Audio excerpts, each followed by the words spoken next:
Queridos hermanos, bienvenidos a esta formación de tronco común, en esta segunda etapa de discipulado, en este nivel de Biblia 1. Y hemos llegado al cuarto encuentro de este nivel de Biblia 1 y vamos a ir a este hermoso momento, a este encuentro donde Dios sale al encuentro con su pueblo. Dios va al encuentro con su pueblo. Toda la Sagrada Escritura es un revelarse, un manifestar del Dios, de quién es Él, de su voluntad con nosotros. Dios ha querido comunicarse, hermanos, y se nos ha manifestado, se nos ha revelado. Y qué hermoso que usted esté dedicando tiempo para que esta formación de verdad le haga madurar como creyente, como apóstol, como cristiano, como servidor del Señor, del reino de Dios en su iglesia. En este cuarto encuentro vamos a desarrollar de tu palabra me da vida los temas número 15, vamos a ver el país de la Biblia, el tema número 16, que es la historia de Israel, y el número 17, en el que vamos a ver los pueblos vecinos de Israel. Iniciamos con el momento número 1 de acogida. Nos ubicamos en la página 29 de tu cuaderno. Y el objetivo, hermanos, o el propósito de esta primera actividad de recibimiento es que tú te sientas parte de esta iglesia y te sientas parte de esta comunidad cristiana, de este pueblo santo de Dios que camina aún en medio de las dificultades. Que experimentes la iglesia como madre, como casa, como familia, como rebaño. Lo puedes leer ahí en el propósito de esta actividad número 1. Y si eres de la modalidad presencial, recuerda que tus formadores en la parroquia te van a ir acompañando. Este video te va a ayudar a profundizar lo que ya en la parroquia has vivido. Pero si eres de la modalidad tutorial, este video te va a ir guiando detalladamente para que hagas con éxito el proceso de formación de tronco común. Ojalá que en tu parroquia vayamos creciendo en nuestras parroquias en esa actitud de comunión, en esa actitud de fraternidad, en esa actitud de solidaridad y nos sintamos una familia unida en el Señor. En la actividad número 2, que es la oración de la liturgia de las horas, hemos venido insistiendo, hermanos, en la necesidad de la oración, pero no tiene que ser solo un estribillo, tiene que ser una realidad. La oración es sustento para nuestra vida cristiana. La oración es el aspecto esencial, fundamental, medular de lo que es la vida cristiana y del servicio en la iglesia. Pero si uno sirve al Señor y no ora, queridos hermanos, se desgasta, no funciona. Hay que llevar toda nuestra vida personal, nuestros problemas, nuestras familias, nuestras necesidades, nuestra parroquia, nuestro servicio en la iglesia a la oración. Por eso ahora quiero invitarte a que dediques un tiempo especial de encuentro con el Señor, con el rostro de Jesús en la oración. Recuerda que la liturgia de las horas es la oración oficial de la iglesia. Es una oración bíblica. Recuerda que si este momento lo estás haciendo en la mañana, te corresponde el rezo de los laudes, como nos dice en el cuaderno, o en la nota del cuaderno, o en la tarde nos corresponde el rezo de las vísperas. Ojalá que tú puedas celebrar tu fe, como dice el propósito de esta actividad número 2, y experimentar una oración profunda con la liturgia de las horas. Ahora te pido que entres en oración, pidas el Espíritu Santo y leyendo, rezando los salmos y los himnos bíblicos que ahora nos propone la iglesia, tú puedas hacer de tu vida un momento de oración. Dale pausa al video y pronto, cuando termine la oración, continuamos.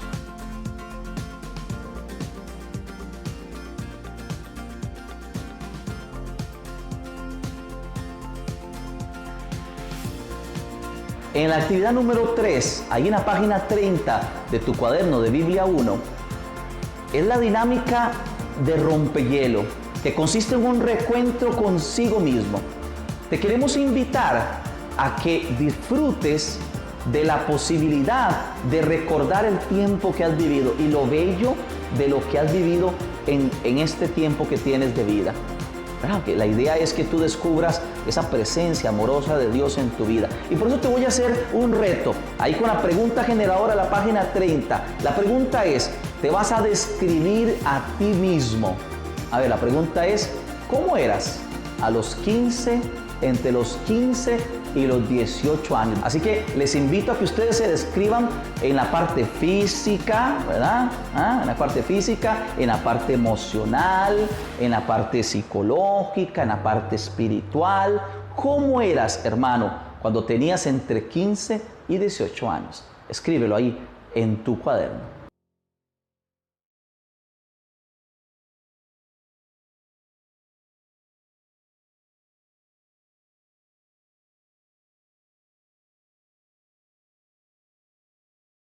Qué alegría, hermanos, vernos de nuevo después de habernos unido con la Iglesia Universal con el rezo de la liturgia de las horas.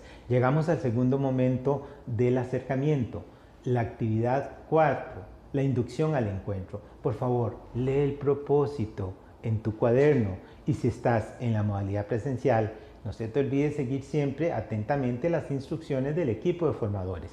En la modalidad tutorial, por favor, lee el propósito y sigue las instrucciones que se te dan. En este encuentro tenemos, como en todos los demás, una serie de contenidos. Hoy son muy interesantes. ¿Por qué? Porque vamos a conocer sobre el país de la Biblia, dónde fue su cultura, su economía, sus generalidades, la historia del pueblo de Israel y la historia también de estos pueblos vecinos. Muy importante, por favor, lee atentamente los objetivos que van a aparecer en la pantalla. Los puedes retomar en la página 30 de tu cuaderno.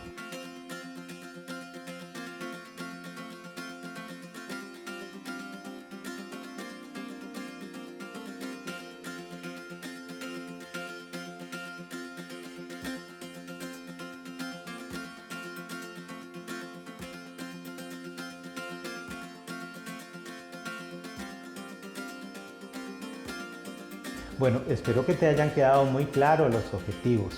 Llegamos a la actividad 5, la dinámica de diagnóstico, que tiene como propósito siempre ver el grado de conocimiento previo que tenemos sobre el tema a tratar. En la modalidad presencial, sigue por favor las instrucciones del equipo de formadores. Y en la modalidad tutorial, por favor, ve a la página 31 y contesta las preguntas que ahí se te formulan. Recuerde, debes contestar estas preguntas sin consultar el texto.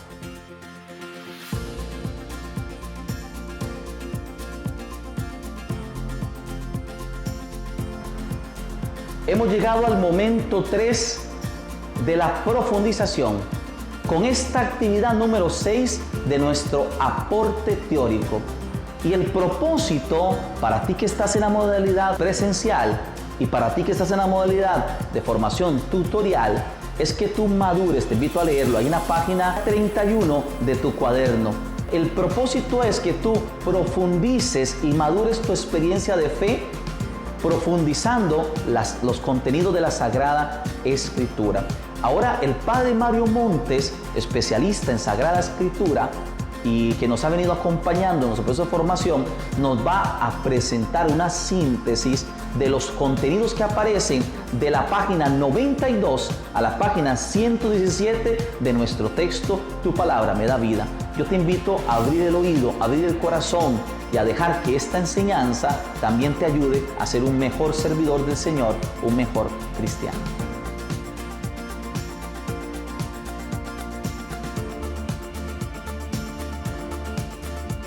Comencemos con el tema número 15, el país de la Biblia. Para que nosotros tengamos de alguna manera un conocimiento importante de toda persona, casi siempre le preguntamos, ¿usted de dónde es? ¿Usted dónde vive?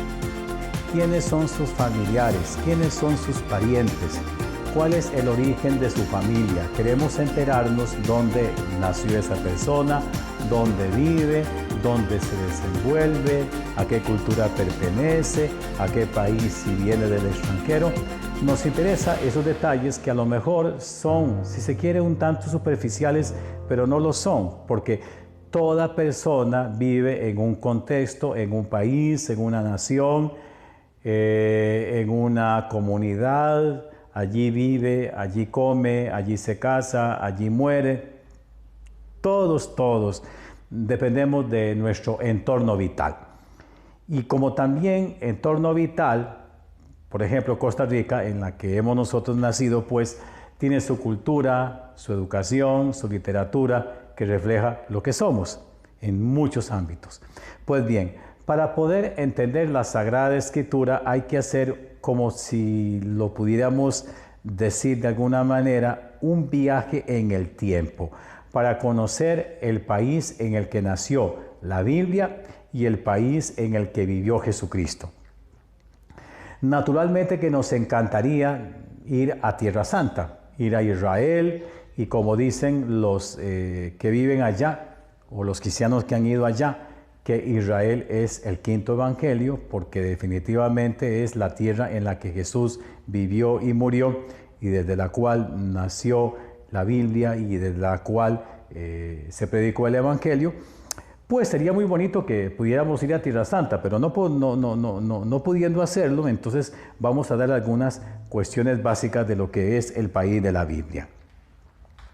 En este instrumento también es bueno que ustedes se vayan al final, porque ofrecemos una serie de mapas que les va a ayudar a ubicarse geográficamente con este país. Generalmente se le conoce como el país de la Biblia con el nombre de Israel o de Palestina.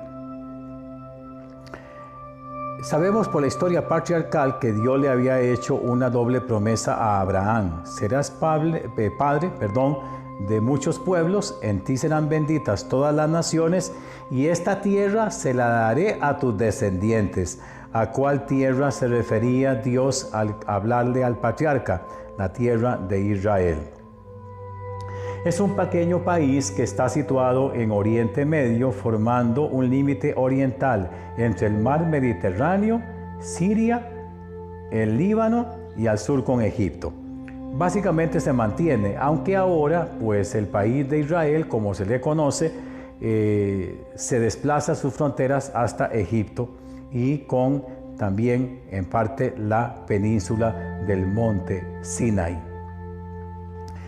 En los tiempos en que nació la Sagrada Escritura, especialmente los libros del Antiguo Testamento, este pequeñísimo país, que en aquellos años medía unos 25.000 kilómetros cuadrados, estaba situado en lo que los especialistas llaman el creciente fértil. Son las tierras que forman los ríos Tigres y Éufrates hacia el noreste, y la tierra de Egipto con el río Nilo. Se le llama la media luna fértil, porque trazando una especie de luna fértil, dibujándola, pues abarcan estos ríos que actualmente están allí. Tigres y Éufrates forman parte de la geografía de Irak, Irán, y naturalmente el río Nilo, tan importante en Egipto. En aquellos años también se le conocía como Mesopotamia a los ríos que comprenden Tigres y Éufrates en la geografía. Mesopotamia significa tierra entre ríos. Bueno, les decía que este país en los tiempos bíblicos era muy pequeño, unos 25.000 kilómetros cuadrados, casi la mitad de nuestro país Costa Rica, que mide 50.000 kilómetros cuadrados, la mitad prácticamente de Costa Rica. Y en ese tiempo, en el Antiguo Testamento, limitaba con Siria al norte y al sur con la península del Sinaí y prácticamente con Egipto. Y especialmente son mencionadas en el Antiguo Testamento dos fronteras, Bersabí y Dan. o Dan y Bersabé. Dan era la parte norte y Bersabé, o el desierto de Berseba o Bersabé, la parte sur, que prácticamente colinda con la península del Sinaí. Es una tierra desértica, aunque por supuesto los que escribieron la Biblia van a decir tierra que emana leche y miel. La leche y la miel era lo primero que comían los niños beduinos, o la comida de los beduinos del desierto o de las personas recién nacidas, pero en la Biblia tiene toda una connotación teológica.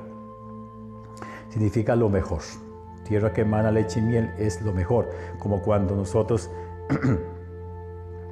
cantamos la patriótica costarricense para expresar la belleza de nuestro país, cuyo suelo de verdes colores densos ramos de flores vertió. Una descripción hermosísima de nuestro país. El único río que se conoce en Israel es el río Jordán, el único río, porque es un país muy desértico. No tienen, como en Costa Rica, una cuenca hidrográfica. La nuestra tiene más de 200 ríos. Estamos en Costa Rica literalmente bañados en agua. En cambio, en Israel, el único río que se conoce con unos cuantos afluentes como el Yabok y el Yarmuk y el Arnón, muy pocos, es el único río que discurre por aquellas tierras. Tienen al norte el llamado lago de Galilea, Tiberíades, y al sur el llamado Mar Muerto. Están unidos por el río Jordán, que desemboca en el valle del Araba, en el Mar Muerto. Es un país muy montañoso. Al centro del país se destacan las montañas de Judea y de Samaria, pero por lo demás es un país bastante desértico, ¿verdad? El clima es un clima mediterráneo, muy seco, inviernos muy fríos, veranos muy cálidos y poco lluvioso. En aquellos años también se conocía a este país como el país de los hebreos. La palabra hebreo significa pasar.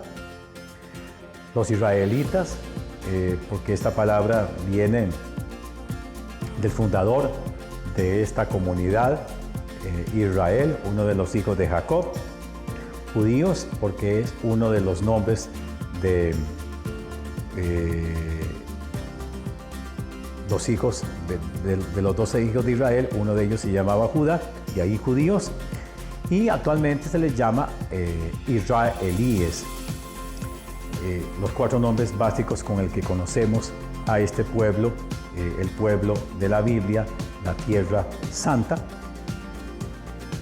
Les decía que es un país bastante desértico.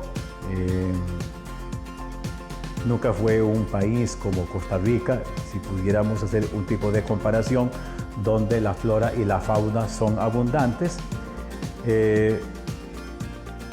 Pero sí podemos citar, por poner ejemplos,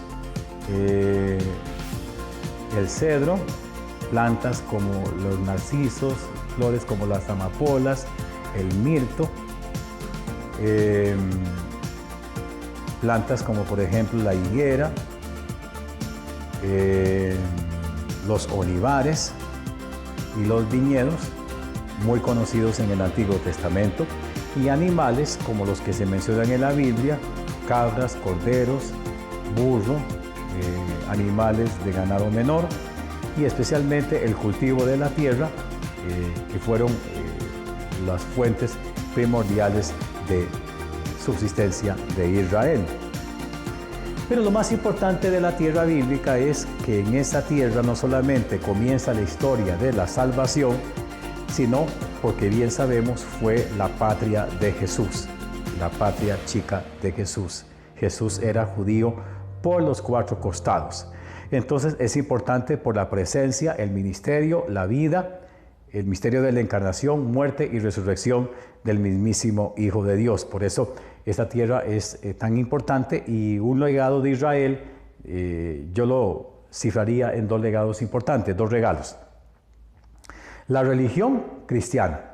Y la persona de Jesús, que es, ¿por qué no decirlo?, la más importante de todas las personas de la humanidad. Para los cristianos es el Señor, es el Cristo, es el que le da sentido a nuestra vida, es el mismísimo Hijo de Dios. Eso hay que agradecérselo al pueblo de Israel, esos dos aportes. La Sagrada Escritura como palabra de Dios, la religión que conlleva esta palabra y la persona del mismísimo Hijo de Dios. Y por supuesto la historia de la salvación, que es una historia donde Jesús camina, donde Dios se hace presente. Antes se llamaba historia sagrada, pero desde la enseñanza de Pablo VI ya hoy no se habla de historia sagrada, sino historia de salvación, cuando se interpreta desde la luz de la palabra de Dios. En la palabra de Dios escrita se nos habla de las diversas intervenciones de Dios en la historia, y hemos de decir que la religión bíblica es una religión histórica. Eso es lo que vamos a aprender especialmente del tema número 15, con el que se inicia la segunda parte de este manual. En el tema número 16, se trata de la historia de Israel. Hemos dicho que la Sagrada Escritura es un libro religioso, es un libro de fe. Se escribe para que nosotros, como dice San Juan, creamos en Jesucristo, el Hijo de Dios, y creyendo en Él tengamos vida en su nombre. Pero por supuesto que la Biblia no es ajena a la historia, porque nace en una historia. Se nos cuenta de quienes intervinieron en la historia. Nosotros tenemos, por supuesto, nuestra lista de profetas como Moisés, patriarcas como Abraham, el Hijo de Dios Jesucristo, María su madre, los apóstoles, los primeros cristianos, los primeros mártires, Pablo, Juan, todos ellos los conocemos gracias a la historia de la Biblia, que es historia de salvación. Pero igual como cualquiera de nuestros pueblos, la Biblia nos presenta la historia de los comienzos de la humanidad y los comienzos de este pueblo. Ojo, eso no quiere decir que cuando se nos presenta la historia de Israel obedece a criterios históricos, como se entiende hoy la historia, una concatenación o una serie de acontecimientos que podemos registrar, contar y demás con criterios historiográficos. La historia es historia de salvación. No es que no haya sucedido aquello que cuenta la Biblia, pero la intención de los autores sagrados al contarnos esa historia es una intención teológica.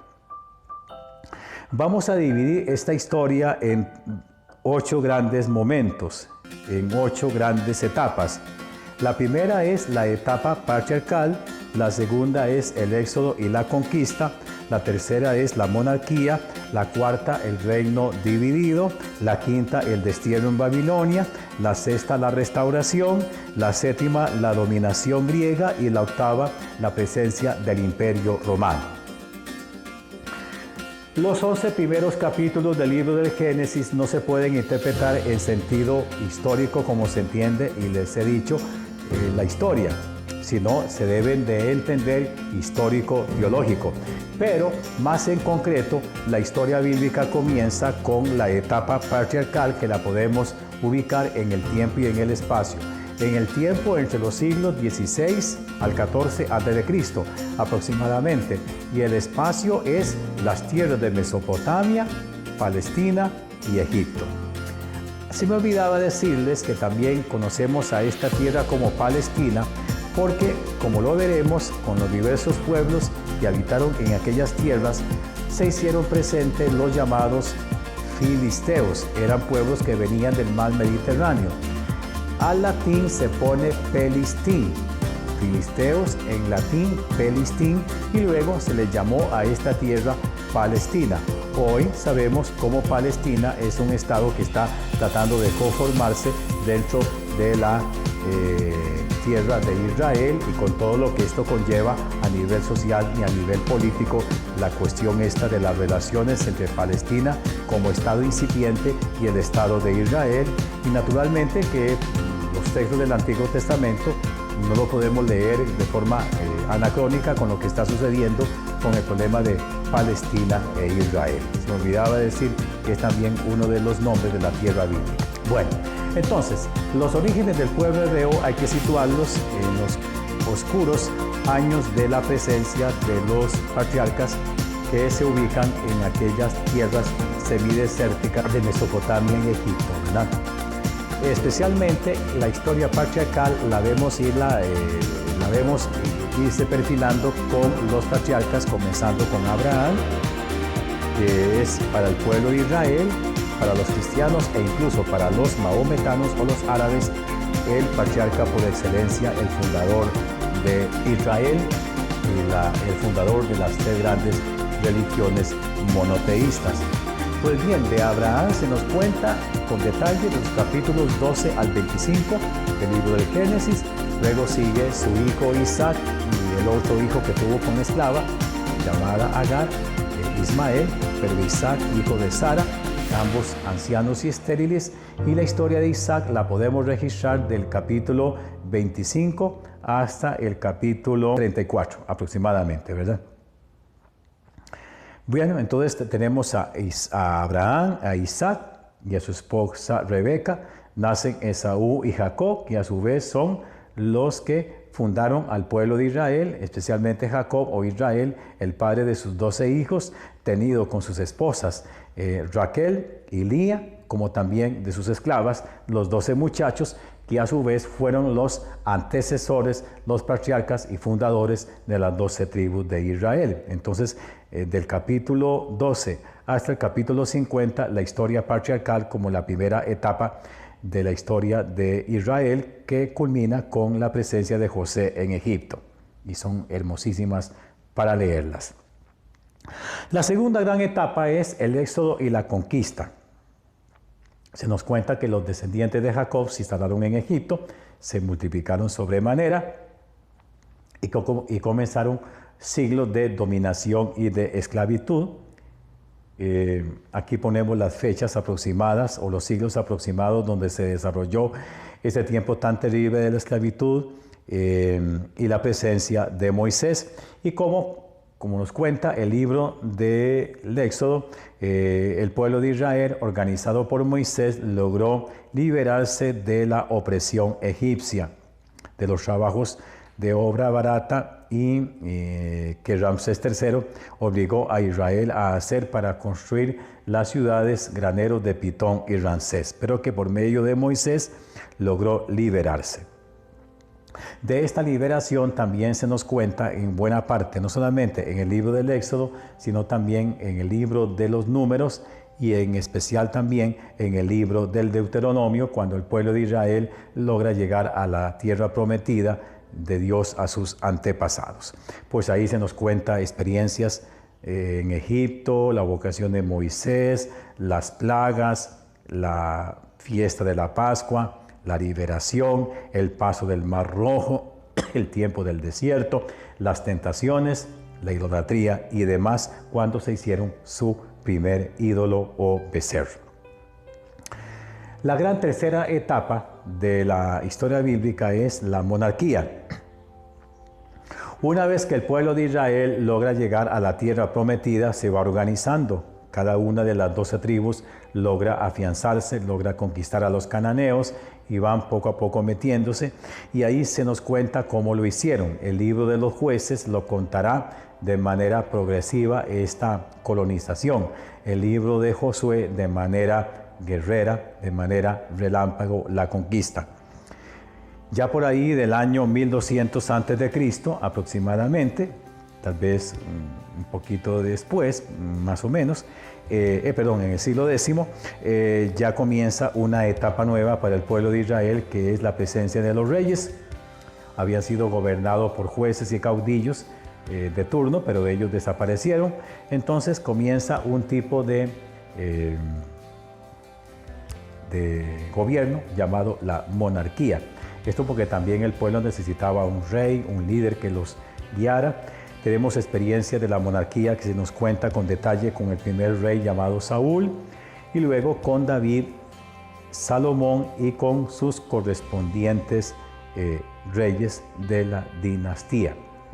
Ahí se nos cuenta con detalle las pericias de Saúl, su lucha por mantenerse en el trono, la presencia de David, cómo lo conquista el trono, su lucha con Goliat, sus éxitos como militar, la muerte de Saúl y con detalles dramáticos en la montaña del Gelboé, y luego las conquistas del rey David y la presencia de Salomón, que fue el que hizo el templo de Jerusalén, y ambos reinados, uno que se llamaba el Reino de Israel, conformado por 10 tribus al norte, cuya capital fue Samaria, y luego el Reino de Judá, cuya capital fue Jerusalén.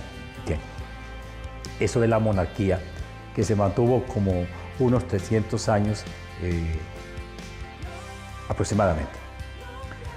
Luego, la que sigue, la división del reino, es la cuarta etapa.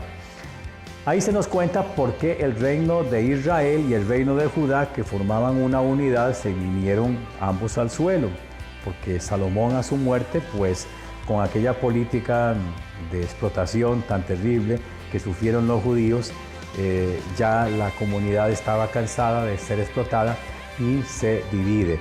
Entonces se divide el reino de Israel al norte con 10 tribus y el reino de Judá con 2. Y quedan a cargo de 2 capitales, cada uno de los diversos reyes descendientes, una llamada Samaria y la otra llamada Jerusalén. Y entonces el reino se divide a la muerte de este gran monarca, después de que construyó la ciudad de Jerusalén, el templo y demás, pero eso supuso una política de explotación terrible para su pueblo.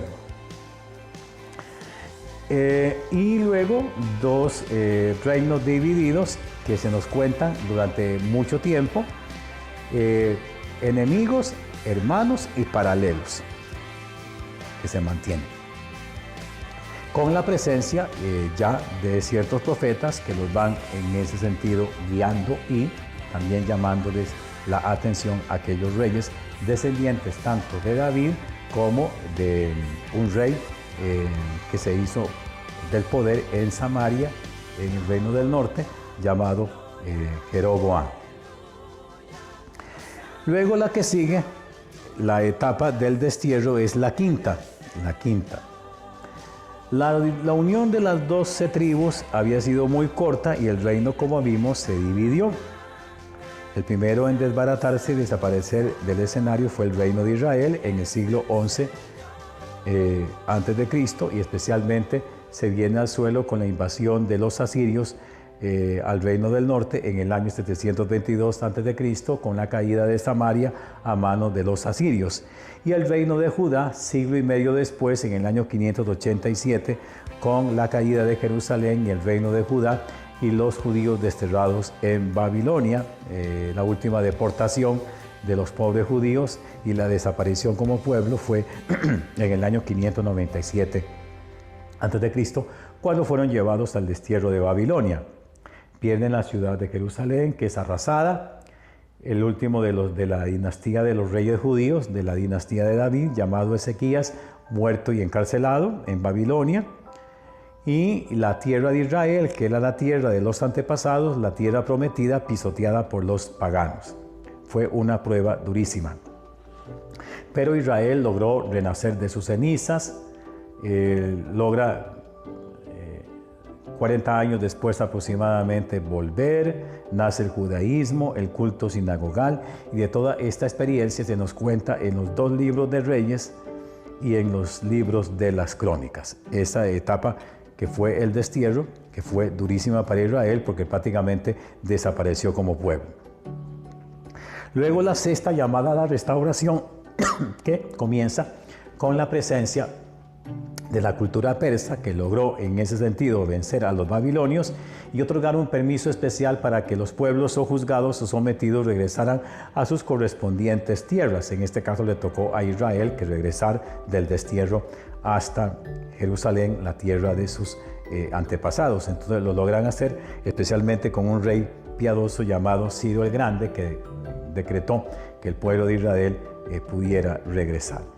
No todos lo hicieron, muchos murieron en el destierro, otros se quedaron a vivir allí, hicieron sus negocios, presentaron sus tienditas, su comercio y demás, y se quedaron. No todos regresaron, y entonces comienza una etapa llamada la etapa de la restauración, el nacimiento de Judea como capital, como provincia autónoma, independiente de las tribus del norte, de los israelitas.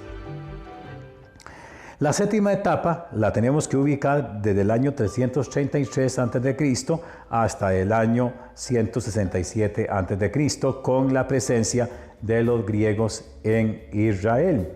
Notemos que la historia bíblica se mueve en las coordenadas de los diversos imperios: Egipto, Asiria, Babilonia, Persia y ahora Grecia.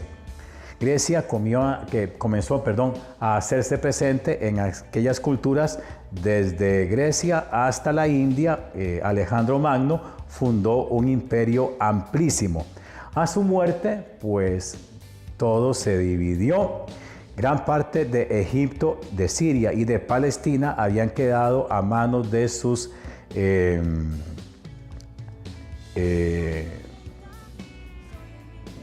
¿qué podemos decir? De sus capitanes, de sus,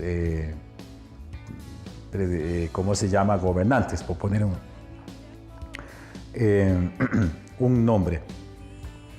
Uno llamado los Ptolomeos y otro llamado los Seleucidas, que entonces tratan de imponer, especialmente los Seleucidas, sus generales, Seleuco y Ptolomeo.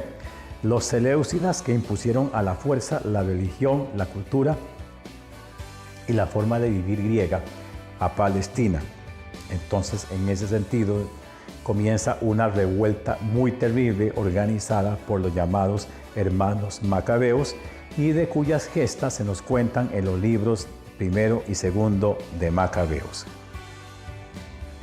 con la presencia de un rey sirio llamado Antíoco IV Epifanes, que impuso la religión y la cultura griega a la fuerza.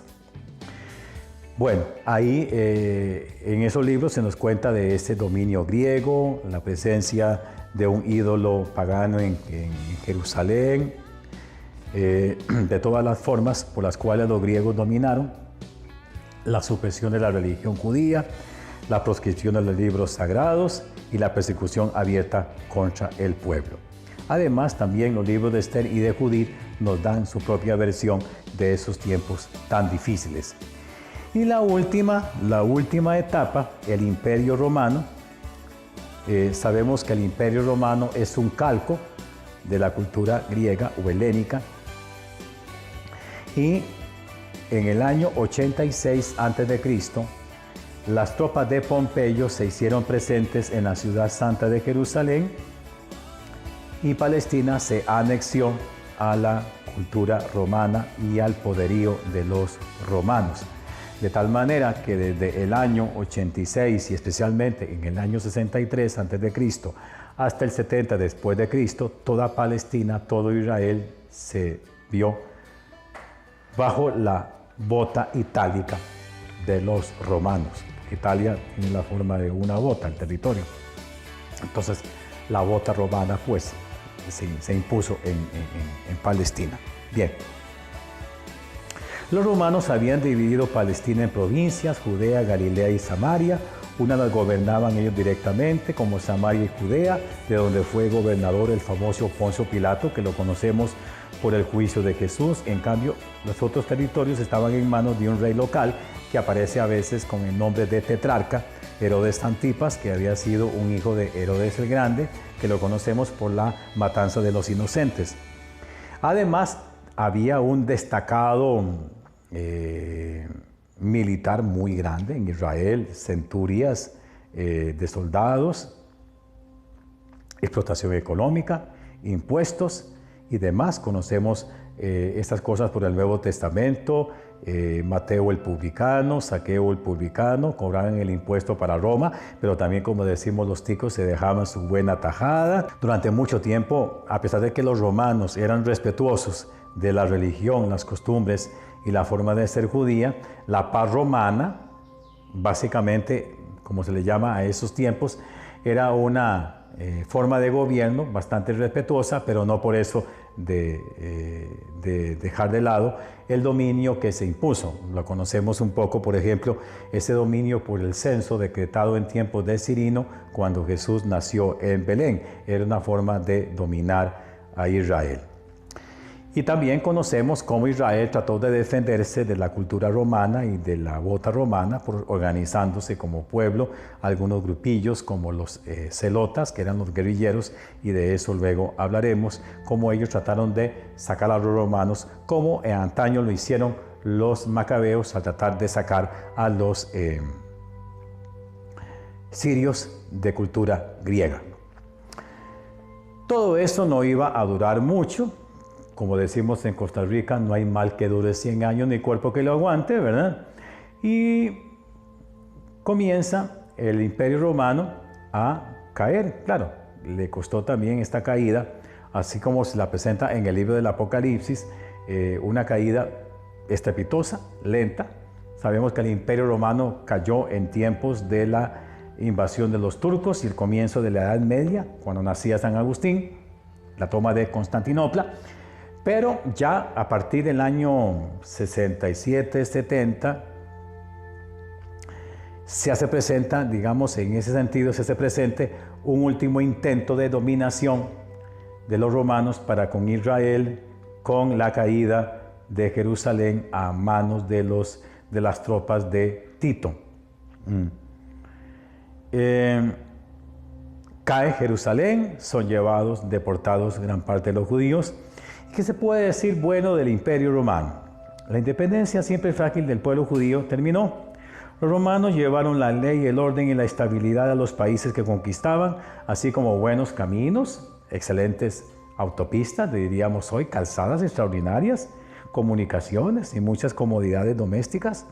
Durante mucho tiempo el pueblo judío padeció la falta de guía espiritual, sí, la filosofía abstracta de los griegos y el materialismo de los romanos. Pero también se beneficiaron de cierta autonomía, el culto que debían rendir al emperador, las exigencias de sus soldados y los impuestos que gravaban, pues sí, hemos de decir que fue terrible, aumentaban el descontento y las ganas de independizarse. Durante esa ocupación romana sabemos que nació Jesucristo en esos tiempos, conoció especialmente en su tierra de Galilea, la dominación romana. Probablemente tuvo que trabajar en la edificación de grandes ciudades como lo fue Séforis y Cesarea Marítima, trabajar con su padre adoptivo José en la construcción de esas grandes ciudades. Hemos de pensar que Jesús de Nazaret, como carpintero, y especialmente como carpintero, no en el sentido como entendemos carpintería, que es simplemente clavar tablas y demás y hacer muebles, no, sino como maestro de obras. Tuvo que haber trabajado en la edificación de esas ciudades y conocer las penurias y la explotación de su pueblo.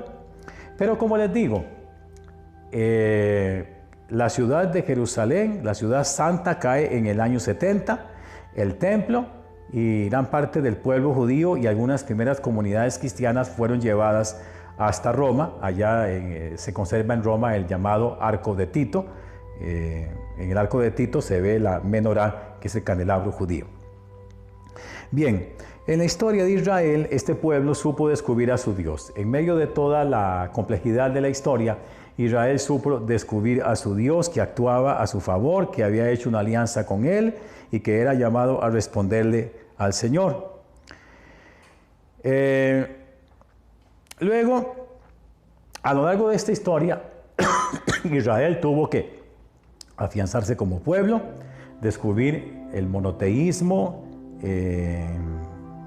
la creencia en un único Dios, la convicción de ser el pueblo de la alianza, la convicción y también un poco eso de que tenía que aprender a convivir con otros pueblos, no volverse un pueblo sencillamente nacionalista, aprender a convivir y relacionarse con los demás. En toda esta historia hay que decir algo que es importante.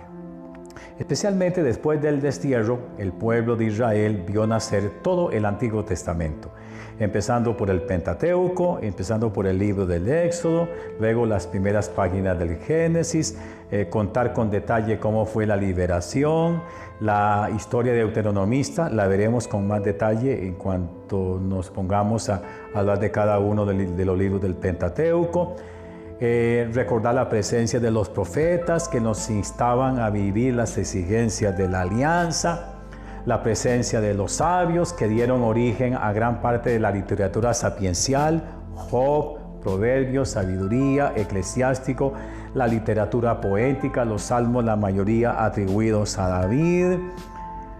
En la última etapa de su historia, antes de que llegara Jesucristo, los últimos libros del Antiguo Testamento, como por ejemplo el libro de Sabiduría, todo el aporte que Israel logró hacer desde la conciencia de su elección y la redacción de todo el Antiguo Testamento prácticamente en los últimos 400 años antes de Cristo. Hay que agradecerle a Israel toda la puesta por escrito de buena parte de la Biblia, de todo el Antiguo Testamento, y todo lo que significó la monarquía, la conquista, la llegada a la tierra de los antepasados, la convicción de que de alguna forma la monarquía era señal de la presencia del reino de Dios, y por supuesto los primeros pasos de Jesucristo, su vida, sus enseñanzas, sus milagros, pasión, muerte y resurrección, en plena presencia del Imperio Romano. Y también hemos de decir que en plena presencia del Imperio Romano en aquella cuenca, la cuenca mediterránea, un hombre de la talla de San Pablo se encargó de implantar el cristianismo en menos de 30 años con las comunidades que él fundó, con los viajes apostólicos que hizo, según nos cuenta el libro de los Hechos. La cultura romana no fue en principio enemiga del cristianismo en sus comienzos, pero ya al final se endiosó. Y sí, el último libro del Nuevo Testamento, llamado Apocalipsis, nos presenta con colores dramáticos y con toda la carga de simbología que tiene la dominación romana, el endiosamiento de sus emperadores, la política represiva de los cristianos que se negaron a adorar al emperador y a seguir sus propuestas de idolátricas y de dominación. Entonces el libro del Apocalipsis es un libro que nos presenta la persecución que sufrió la iglesia en sus comienzos y la conciencia crítica que tenían los cristianos de la presencia y de la dominación romana. En el tema número 17 vamos a ver a los pueblos vecinos de Israel. Israel nunca vivió solo, como ningún pueblo vive solo, ningún país vive solo, ningún continente vive solo. Siempre estamos en ese sentido rodeados de otros países. Un ejemplo muy elemental. Nosotros a lo mejor vivimos en un pueblo, en una barriada, en una urbanización y tenemos al lado a los vecinos. Eso es una cosa que bien la sabemos. Nadie vive aislado, aunque lo intente. Siempre hay alguien que está alrededor. Como todo pueblo, Israel vivió en ese sentido entonces rodeado de pueblos, de comunidades que paradójicamente pudieron haber sido sus enemigos y otros sus amigos. Vamos entonces a hablar rápidamente de ellos. Decíamos que la cultura bíblica y el pueblo de la Biblia se desarrolló en un vecindario. La cultura mesopotámica y egipcia, decíamos que se llama el arco o la media luna fértil. Al norte de Palestina existieron las primeras culturas más poderosas de la antigüedad llamadas los asirios y los babilonios, como también hacia el sureste y bajando por la costa de Palestina se encontraban con Egipto, igual hoy. Hablemos de los asirios. Los asirios fueron unos pueblos que vivieron en la cuenca de los grandes ríos Tigres y Éufrates entre los años 1500 al 1100 a.C. Ellos hicieron su aparición en la historia bíblica en los tiempos de los últimos reyes de Israel, que coincidió con su última etapa. Y este imperio llegó a alcanzar su esplendor a finales del siglo X y finales del siglo VII a.C. y su capital es o era Nínive. La conocemos por el libro de Jonás. Los asirios hicieron sus incursiones militares en Palestina en los años especialmente de la monarquía y casi en la decadencia de este sistema de gobierno de Israel a la muerte de Salomón y con los primeros reyes de la dinastía tanto del norte como del sur. Y se nos cuenta en la Biblia cómo en una de esas incursiones militares los asirios llegaron a arrasar al reino del norte en el año 721 a.C., no sin antes también haber diezmado a otras tribus del norte, como las tribus de Neftalí y Zabulón que quedaban a las orillas del lago de Galilea, pero especialmente la primera deportación la sufrieron los israelitas con un rey asirio llamado Sargón II, que invadió las tierras del norte, sitió Samaria, año 721 a.C., luego se llevó deportados a sus habitantes. En algunos anales de las conquistas de los asirios se hablan de 27.000 israelitas deportados, pero una forma de dominación era la deportación si el pueblo pobre no podía someterse a su imperio y especialmente a pagar tributo. ¿Y qué hacían? Además de deportarlos, traer colonos extranjeros que entonces repoblaron Samaria y originaron a un pueblo llamado el pueblo de Samaria. Lo conocemos por la samaritana del Nuevo Testamento, pero que los judíos del sur consideraban como un pueblo híbrido por haberse mezclado con otra cultura foránea. Entonces, los asirios tuvieron su importancia en el Antiguo Testamento, naturalmente como todas esas culturas hace muchísimo tiempo desaparecieron de la historia, pero fueron odiados a muerte por los hebreos, por los judíos, a tal punto que Nahum, uno de los profetas del Antiguo Testamento, celebra la caída de Nínive, la capital de los asirios, y Jonás también se nos presenta como yendo a predicar allí. Luego otro pueblo importante, otro imperio de la antigüedad que tuvo mucho que ver con el pueblo de Israel y especialmente con los judíos, fueron los babilonios. Asiria fue dominada por los babilonios en una batalla llamada la batalla de Carquemis en el año 612 a.C. con la caída de Nínive, la capital, pero para desgracia del pueblo de Israel llega la otra cultura, la cultura neobabilónica que se extendió en los territorios de la antigua Asiria. Alcanzó su esplendor con un rey famoso de la antigüedad llamado Nabucodonosor.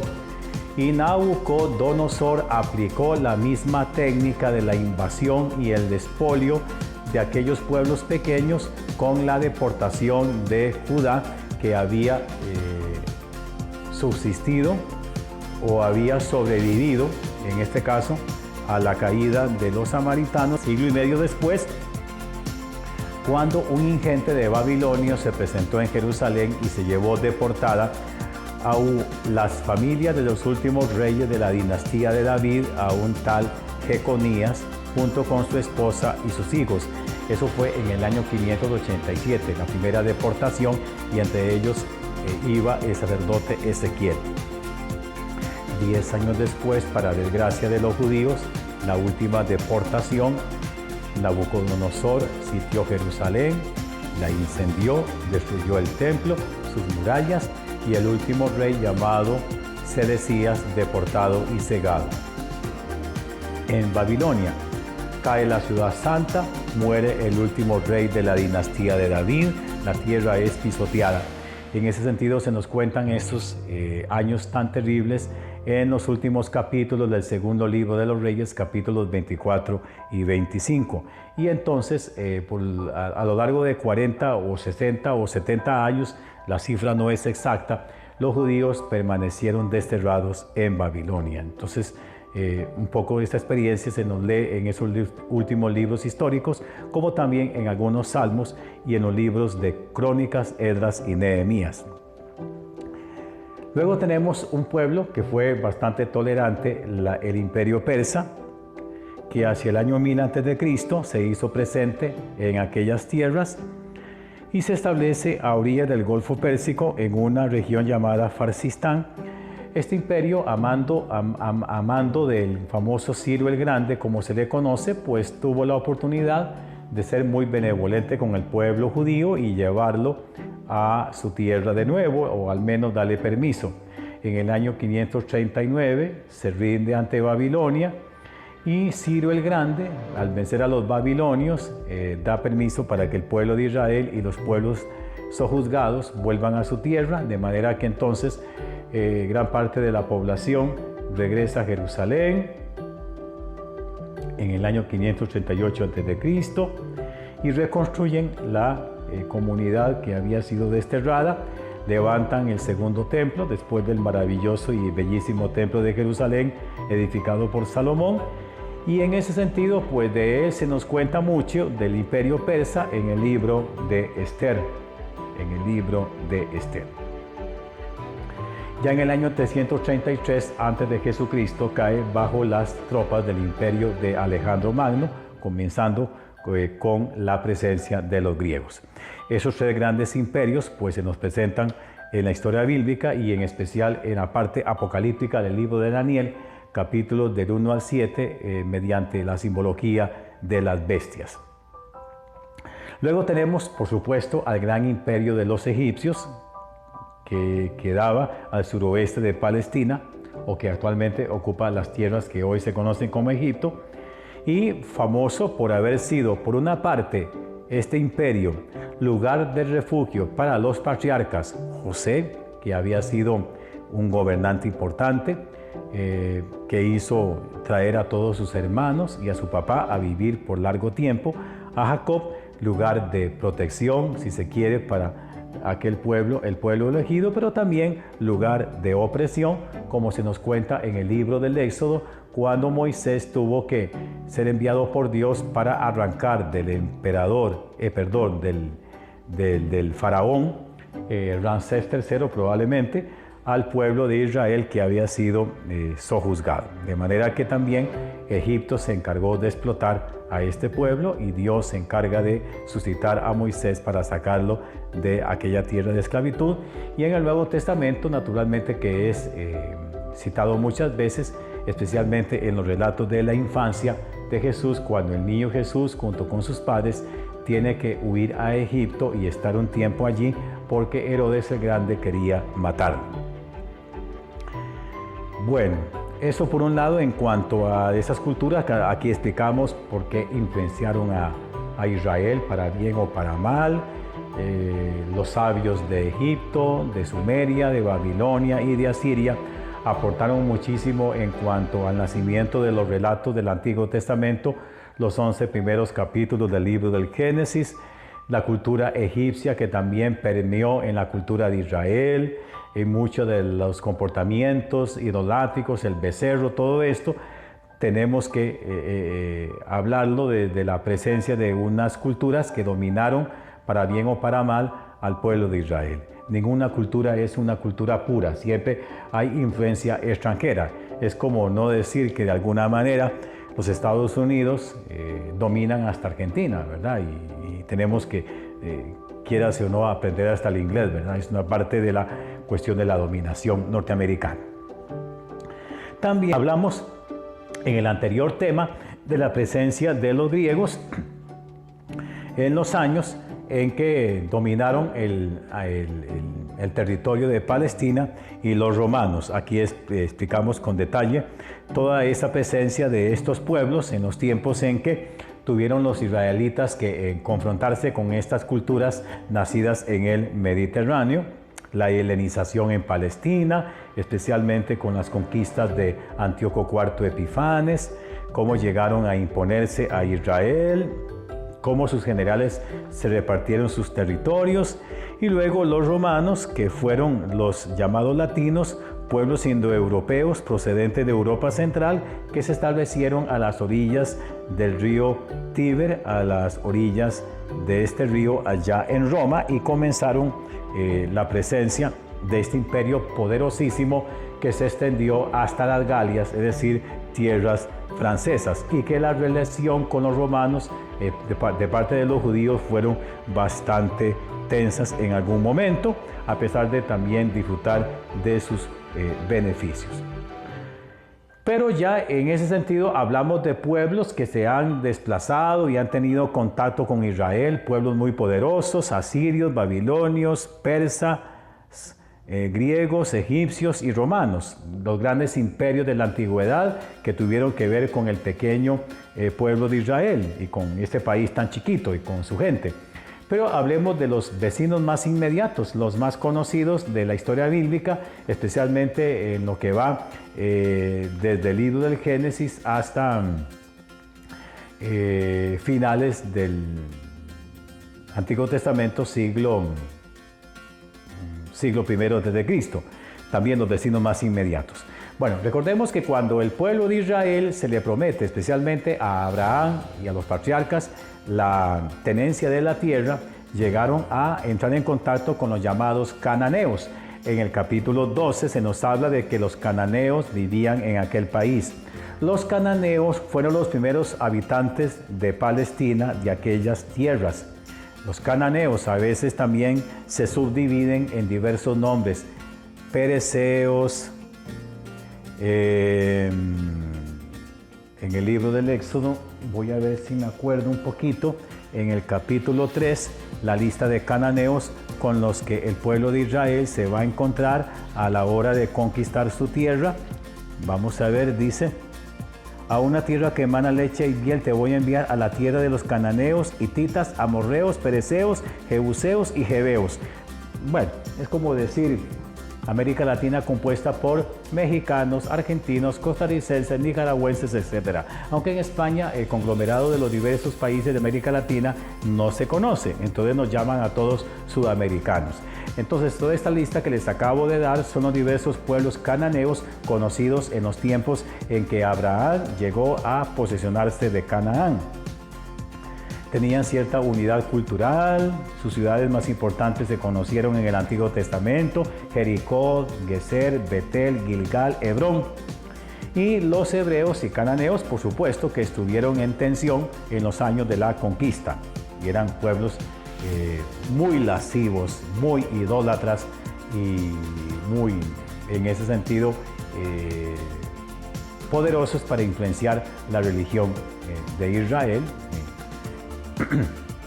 Israel en gran parte los echó y en gran parte tuvo que aprender a convivir. Otro de los pueblos inmediatos que el pueblo judío comenzó a tener sus momentos de choque fueron los filisteos. Y ahí les decía que nace la palabra Palestina, porque los romanos los conocían como los Pelistín. Los filisteos llegaron a la costa de Palestina o de Israel en los años de la conquista de hebreos, prácticamente llegaron igual, procedentes del Mediterráneo, de las islas llamadas Sitín. Bueno, son las islas del Mediterráneo, especial en concreto de la isla de Creta. Ellos fueron pueblos guerreros, forjadores del hierro. Recordemos un poco las luchas que tuvo Israel con este pueblo: la lucha de Saúl para dominarlos, la lucha de David con el gigante filisteo Goliat, una historia lindísima del Antiguo Testamento, y cómo fueron sometidos por el rey David, aunque Saúl murió a manos de ellos en la batalla de Gelboé. Entonces fueron pueblos terriblemente encarnizados, enemigos de Israel. Sabemos por la historia de Sansón cómo también luchó contra los filisteos, aunque Sansón, como era tan mujeriego, pues se enamoró de Dalila, una mujer filistea. Se conoce un tanto en el Antiguo Testamento sus ciudades: Ascalón, Asdod, Ecrón, Gad y Gaza, que se llama la Pentápolis Filistea. 5 ciudades filisteas: Asdod, Ascalón, Ecrón, Gad y Gaza.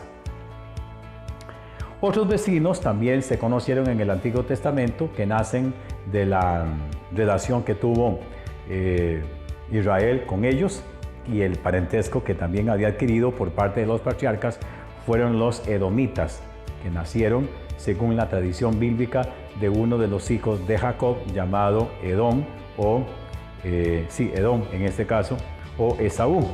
Y ellos vivían al sur de las tierras de Israel.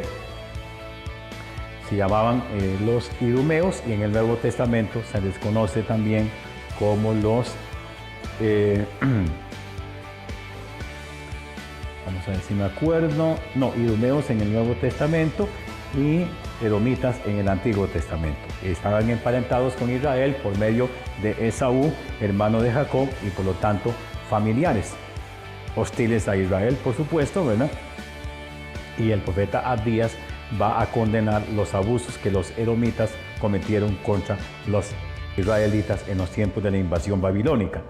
Y luego otros que se llamaban los amonitas, que vivían al otro lado del río Jordán y al norte del Mar Muerto, que también estaban emparentados con Israel. Y había una leyenda un poquito escabrosa que se decía que en el tiempo en que Lot y sus hijas escaparon del castigo de Sodoma y Gomorra, se refugiaron en una cueva, y que las hijas, por miedo a no poder tener hijos, se enredaron con su padre, lo emborracharon, le dieron vino y se acostaron con él, y nacieron 2 hijos, uno llamado Amón, y el otro llamado Moab también. Los moabitas eran leyendas para explicar el origen de estos pueblos.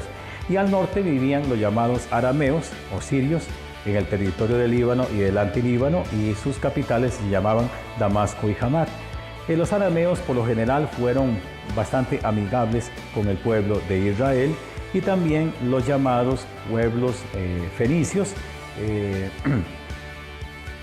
que fueron bastante también amigables con el pueblo de Israel. Y en Fenicia se conoció el origen de la escritura y el origen de la palabra Biblia, por haber tenido una biblioteca en Biblos. Bien, es importante que conozcamos estos nombres y estos pueblos, porque ustedes, a la hora de leer los textos históricos del Antiguo Testamento, son bastante mencionados, son parte del ambiente vital del pueblo de Israel, son sus vecinos, son sus amigos, son sus enemigos, y para bien o para mal, pues tuvo que tratar con ellos. Esto en cuanto al conocimiento de los pueblos vecinos de Israel en el tema número 17.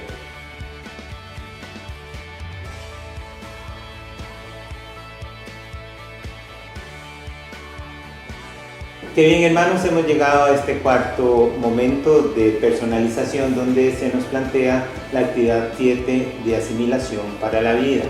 En la página 31 vas a encontrar el propósito, por favor léelo. Posteriormente, en la página 32 vas a realizar con bastante dedicación los ejercicios que ahí se plantean, y luego regresas al video.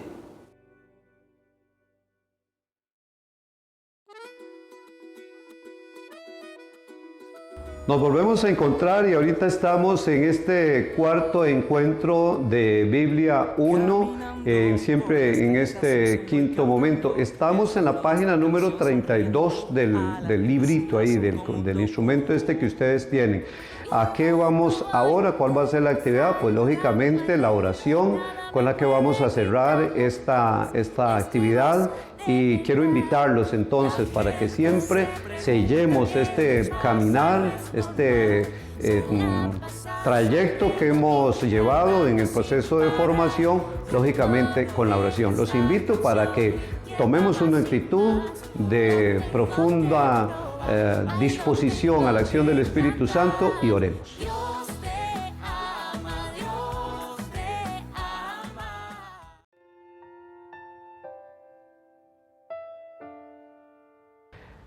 como discípulos que somos, porque el discípulo se alimenta de la palabra del maestro y se pone siempre a los pies del maestro, vamos a unirnos en esta oración. El Señor tenga piedad y nos bendiga, haga brillar su rostro sobre nosotros, para que la tierra reconozca su dominio y su victoria en las naciones. Que los pueblos te den gracias, Señor, que todos los pueblos te den gracias. Amén.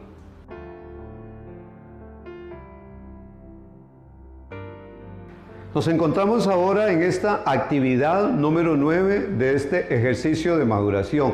No olviden algo que mencionamos en la oración con la que cerramos anteriormente. Ustedes y yo hemos sido llamados para ser discípulos del Señor y estamos en ese marco del discipulado. Acuérdense que todo esto tiene como base, estamos sobre esa plataforma o ese gran escenario de que somos discípulos de nuestro Señor Jesucristo. Él es el Maestro y nos está haciendo a nosotros pues sus discípulos. Y vamos entonces a tratar de seguir en este proceso de profundización. Repito, es la actividad 9, estamos en la página 32 del cuaderno. Y ahí tenemos que ciertamente darle continuidad a lo que venga. Ahora se trata de eso, de ahondar en la propia vida de frente a las enseñanzas que hemos ido teniendo lógicamente oportunidad de ir asumiendo, con lo que nos hemos confrontado. Pensemos en que muchas veces aquello que usted y yo leemos, lo que escuchamos, la formación que recibimos, un retiro, lo que sea, eso es como un espejo donde ustedes y yo nos miramos y nos reflejamos. Nos vamos a dar cuenta de lo que nos hace falta y de lo que tal vez poseamos. Así es, la formación siempre tiene la posibilidad de que nos permite a nosotros como reflejarnos. Pues bien, este es un ejercicio personal en la casa. Usted responde y trate de hacerlo como lo hemos venido proponiendo en ocasiones anteriores, con sus propias palabras, con mucha tranquilidad. No se trata de correr, vamos a ir haciendo las cosas como corresponden y de la mejor manera. Pues igual hay una de las preguntas que aparece es los nombres que ha recibido la tierra de Jesús, por ejemplo. Hay otra pregunta, es la pregunta segunda, dice: con la ayuda de los mapas, estudie un poco la situación de Israel, por ejemplo, la extensión, límites, su geografía, y resúmalo en una frase central.